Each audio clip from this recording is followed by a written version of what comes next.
choose a nice thick bold font and write your letter out. I'm going to choose an E for this one. Then you hold shift and rotate it like that, and then click effect 3D and rotate, and the middle value wants to be 0, the bottom wants to be 0, and the top wants to be 45. Then expand the appearance, then unlock, and then release the clipping mask. Then you can delete this little box here, and then what you want to do, use your pen tool to create some straight lines from the edges, just like so, and then just repeat this for every line going down every corner.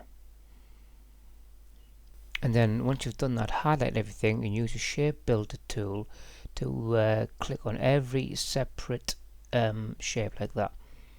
Then ungroup that, and then highlight one side and give it one color, then highlight the other sides and give it the darker color, and there you have your effect.